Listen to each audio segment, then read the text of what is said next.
South ఇండియాలోని అతి తక్కువ ధరలకి రత్నాలనందించే ఏకైక సంస్థ 6JVR.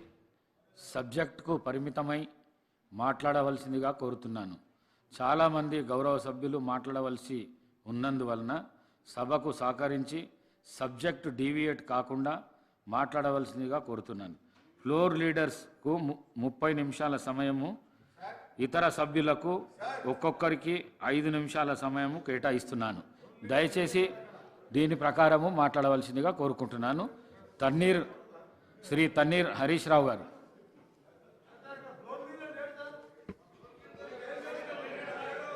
మాకు మైక్ పొమ్మంటే పోతాం మరి.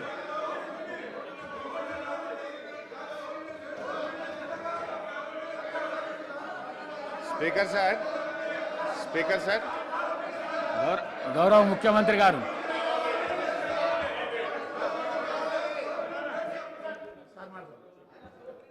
ప్రధాన ప్రతిపక్ష నాయకుడు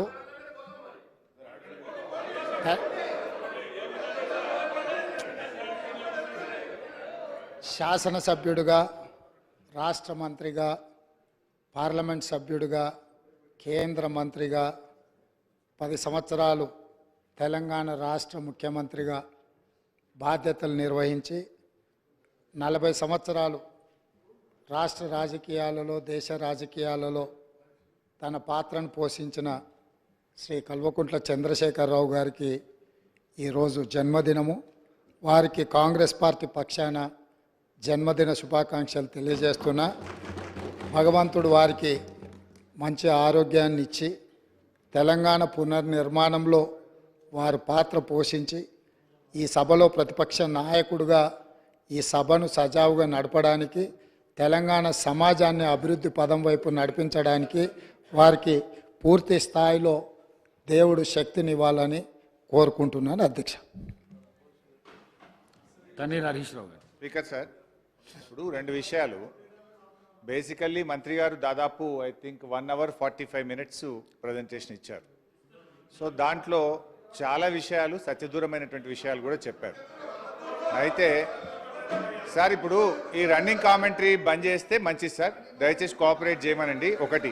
రెండవది ఒక నిమిషం సార్, నేను మంత్రి గారు మాట్లాడుతున్నప్పుడు నేను అందుకే మీకు సలహా ఇచ్చిన, చాలా మీరు రన్నింగ్ కామెంటరీ ఆపేస్తే అక్కడి నుంచి రన్నింగ్ కామెంటరీ రాదని చెప్పేసి దయచేసి మాట్లాడదు. ఇప్పుడు మేము 2-3 చోట్ల మంత్రి గారు అబద్ధాలు చెప్తే అక్కడ మాత్రం ఫాల్స్ అని నేను మాట్లాడాను. But otherwise we were silently hearing. So ఒకటి సార్. అవును మరి మీరే గౌరవ శాసనసభ్యులు హరీష్ రావు గారికి తెలుసు, పార్లమెంటరీ అన్పార్లమెంటరీ వర్డ్స్ ఏందో తెలుసు. వారు ఇంతకుముందు మాట్లాడిన పదాన్ని ఉపసంహరించుకోవాల్సిందిగా కోరుతా ఉన్నా. ఎందుకంటే we will set a trend sir, nothing. అయితే I stand for correction. I agree with Sridhar Babu, fairly I agree.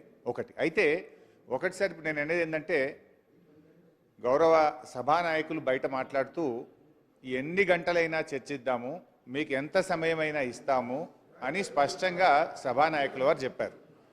ఇంత మంచి ఇంపార్టెంట్ సబ్జెక్ట్ మీద 30 నిమిషాలు మాట్లాడడం అంటే అది అయ్యే పని కాదు. I require at least 2 hours. I request honourable speaker, at least give us 2 hours time. Number 1. Number two, గౌరవనీయులైన ఇరిగేషన్ శాఖ మంత్రి గారు కానీ, గౌరవనీయులైన ఇతర మంత్రులు, ముఖ్యమంత్రి గారైనా ఏదైనా మాట్లాడాలనుకుంటే నోట్ చేసుకోమనండి. నాకేదన్నా క్లారిటీ ఇవ్వాలనుకుంటే నేను మాట్లాడడం అయిపోయిన తర్వాత వాళ్ళు మాట్లాడితే అది బాగుంటుంది సార్. ఏమవుతుందంటే ప్రతిసారి మేము మాట్లాడినప్పుడు సడన్గా వాళ్ళు లేచి ఏదో ఒక విషయాన్ని, కొత్త విషయాన్ని మా మీద జల్తారు. నేను దానికి కౌంటర్ ఇచ్చే ప్రయత్నంలో ఏం జరుగుతుంది అంటే నా సబ్జెక్ట్ టైం అనేటువంటిది తగ్గిపోతూ ఉంది. ఇప్పుడు సబ్జెక్ట్ మీద మాట్లాడితే ఇబ్బంది లేదు, కానీ వాళ్ళు ఏం చేస్తున్నారంటే టు డీవియేట్, వాళ్ళు వేరే టాపిక్ని తెస్తూ ఉన్నారు. ఐ సిన్సియర్లీ రిక్వెస్ట్, ఒకవేళ ఇంటర్ఫియర్ అయ్యేది ఉంటే ఇరిగేషన్ మినిస్టర్ గారినో, సీఎం గారినో, ఎలియా మినిస్టర్ గారిని ఇంటర్ఫియర్ గమ్మనండి. కానీ ఏ మంత్రి గారైనా, ఏ సభ్యుడైనా లేచి ఇంటర్ఫియర్ అయిపోతే ఏమవుతుందంటే సబ్జెక్ట్ మీద ఒక క్వాలిటేటివ్ డిస్కషన్ జరగడానికి అవకాశం ఉండదు. So I request sincerely through you the government, so please let them not interfere. నాది అయిపోయేదాకా కూడా దయచేసి ఇంటరప్ట్ చేయొద్దని మీ ద్వారా వారిని విజ్ఞప్తి చేస్తాను. అయితే అధ్యక్ష హరీష్ రావు గారు, ఎస్ సార్, మీరు సీనియర్ సభ్యులు, ఎల్ఏ మినిస్టర్గా కూడా పనిచేశారు. మీరు ఇరిగేషన్ మీద మాట్లాడుతున్నప్పుడు ఇరిగేషన్ మంత్రికి, ఎల్ఏ మినిస్టర్కు, సభాపతి నాయకునికి అవకాశం ఉంటుంది, అది మీకు కూడా తెలుసు. వారు మాట్లాడమన్నా సార్, అదర్ దాన్ దట్ అన్న, వారు కాకుండా ఇతరులు వద్దన్నా. Okay, right right. అయితే అధ్యక్ష 3-4 విషయాలు అధ్యక్ష. అయితే నాకేమో ఈ బుక్ ఇప్పుడే ఇచ్చారు, ఒకవైపు ప్రజెంటేషన్ చూడాలి, ఇంకొక వైపు బుక్ చూడాలంటే కొంచెం టైం సరిపోదు. బట్ నేను చూసినంత సేపట్లో ఇమీడియట్లీ ఒక 4 సత్యదూరమైన విషయాలు ఈ బుక్లో ఉన్నాయి అధ్యక్ష.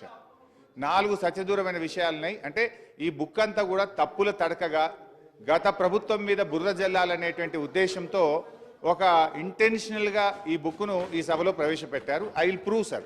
ఇంకా చాలా ఉన్నాయి కానీ ఒక 4 ఇమీడియట్గా ప్రూవ్ చేస్తాను. తర్వాత రేపు మళ్ళీ ప్రెస్ మీట్లో కూడా మిగతా విషయాలు చెప్తాను. అయితే అధ్యక్ష, పాయింట్ నెంబర్ 1, పేజ్ నెంబర్ 16 మంత్రి గారు చూసుకోండి. Page number 16. అరే నేను మీకు చెప్పట్లేదు, నీటిపారుదల శాఖ మంత్రి ప్రజెంట్ చేశారు, వారికి చెప్తున్నాను. అధ్యక్ష, పేజ్ నెంబర్ 16 పారాగ్రాఫ్ 1 మంత్రి గారు ఇందులో మాట్లాడుతూ మిడ్మానేర్, ఎల్లంపల్లి ప్రాజెక్టులు ఉమ్మడి రాష్ట్రంలోనే పూర్తయ్యాయి అని స్పష్టంగా ఇందులో మెన్షన్ చేసినారు. But the fact is Mid Manair project అనేటువంటిది అధ్యక్ష, నేను ఆ రోజు 2014లో నీటిపారుదల శాఖ మంత్రిగా పదవీ బాధ్యతలు చేపట్టిన నాటికి మిడ్మానేర్లో 2014లో నేను పదవీ బాధ్యతలు చేపట్టే నాటికి మిడ్మానేర్లో జరిగిన వాల్యూ ఆఫ్ వర్క్స్ 106 కోట్లు. ఆ తర్వాత మా ప్రభుత్వం అధికారంలోకి వచ్చిన తర్వాత 775 కోట్ల రూపాయలు ఖర్చు పెట్టి 3 ఏళ్ల తర్వాత మిడ్మానేర్ ప్రాజెక్టును పూర్తి చేయడం జరిగింది. అంటే ఇంత పచ్చిగా సత్యదూరమైనటువంటి విషయాలను మా ప్రభుత్వంలో పూర్తి చేశారని చెప్పారు. This is false number 1. ఇకపోతే అధ్యక్ష, రెండవ విషయానికి వస్తే, ఇందాక నేను అదే ఛాలెంజ్ చేసిన, ఒకవేళ మిడ్మానేర్ కానీ మీ సమైక్య రాష్ట్రంలో మీ కాంగ్రెస్ పాలనలో పూర్తయి ఉంటే నేను ఎమ్మెల్యేగా రాజీనామా చేసి మళ్ళీ ఈ సభలో అడుగు పెట్టను అని కూడా ఛాలెంజ్ చేసిన నేను. సో అదే సందర్భం